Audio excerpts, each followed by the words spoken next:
Hello, everybody, and welcome to Chamber Chatter. I'm Samantha Burdick from Height Family of Dealerships, and I am here today in our beautiful library to interview Tammy, about the library director, about all of the changes that have happened here. First, I want to thank our sponsors, Aroma Joe's Coffee and Maine Technology Group. Thank you so much for making Chamber Chatter happen. So, Tammy, how are you? I'm great. It's so great to be in this beautiful library and see the beautiful woodwork. It's a pleasure to have you here. Can you tell us a little bit about all of the changes that have happened here over the past couple of years? Absolutely. We have been very busy over the last couple of years with a variety of projects that were funded by a bond that was awarded in 2019. We were scheduled to begin our work in March of 2020. So things went a little differently than we anticipated. We had begun the projects on the roof where we had some leaks. And frequently what I've said is it doesn't matter how cute the woodwork is. If you have roof leaks, you got to take care of those first. So we started that part of the project in March of 2020, where we addressed some leak issues in the roof as well as some drainage issues on gutters and on the ground level. The woodwork began in June of 2020. And the strategy that the woodworking team took was a very thorough and comprehensive strategy that afforded the incredible results that we see in the woodwork today. The original woodwork was a dark mahogany stain and it had many layers of paint on it. The team worked to strip all of that away to bring us back to the original yellow Maine birch that we see in this large print room where we're talking right now, as well as the lower level. These are original parts of the building, just absolutely beautiful, and we're really proud to share it with the community, and we invite everyone to come check it out. It's really beautiful. In addition, we painted throughout the building, we replaced flooring, we did a few furniture upgrades. Our computer cubicles were replaced, so they're refreshed with computers ready for everyone to use. And in the room that we're in, there's beautiful new bookshelves that were created by Jonathan Slack and his team. And the objective was to make bookshelves that looked like they'd always been here, and he absolutely achieved that vision. And again, we encourage everyone to come and check it out.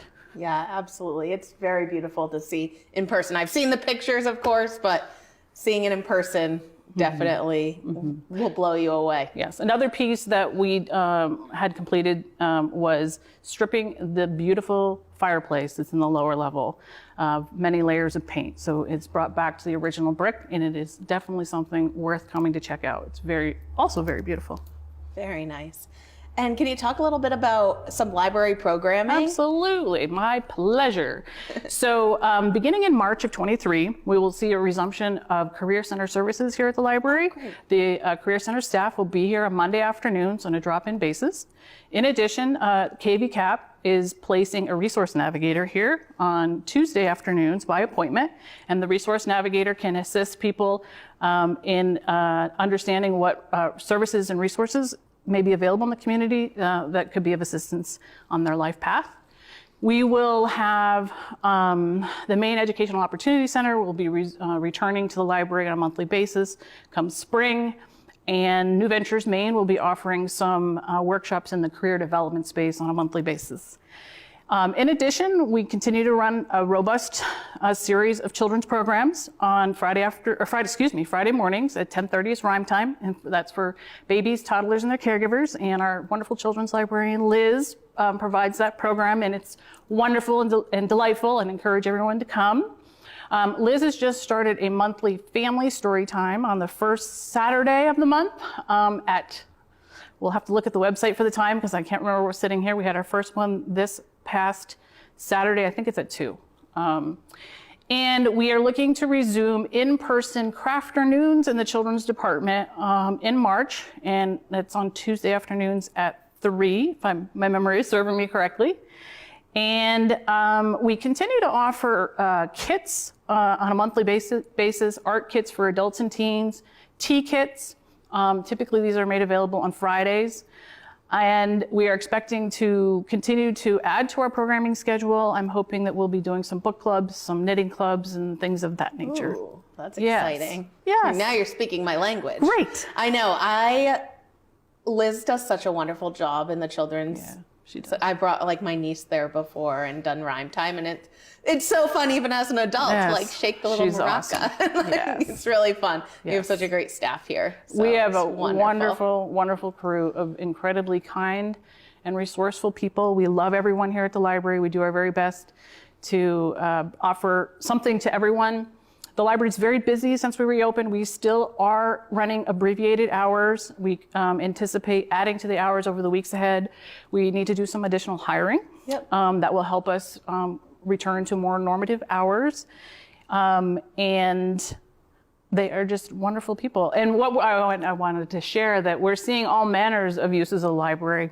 We were people reading, people playing cards, people browsing, of course, people loving browsing the books. I'm sure you're one of those people. I do. I love to visit the books. That's awesome. We continue to add to our collections every day.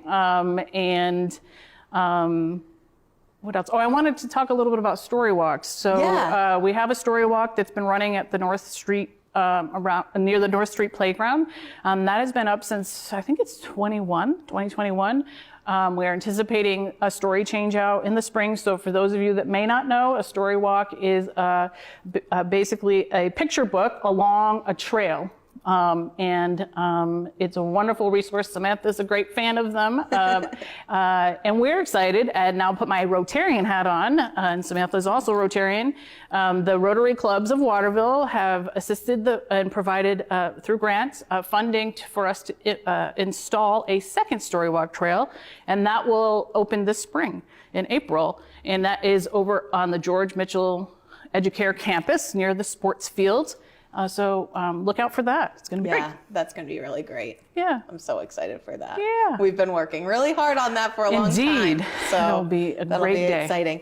And if you can't make it to the library, you guys also offer all of the cloud resources. Yes, And, yes. I've always found it so simple for me to just go onto the library's website and browse on there for books that I'm looking for. That's awesome. And put a hold, and then I get a text when it's ready, Yes. and I can come pick it up from the staff. And Absolutely. It's so convenient to That's use the awesome. library, and I really appreciate that. Awesome. So Awesome. Yes. So anybody who lives in Waterville gets a free library card.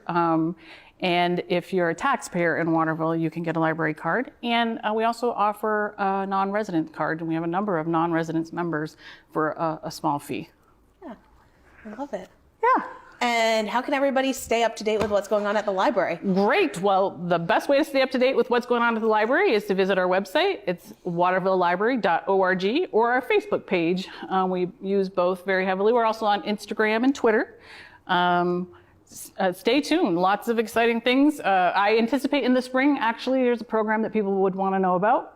Over the last few years, we've run something called the Waterville Seed Library in partnership with the Colby College Civic Engagement Program.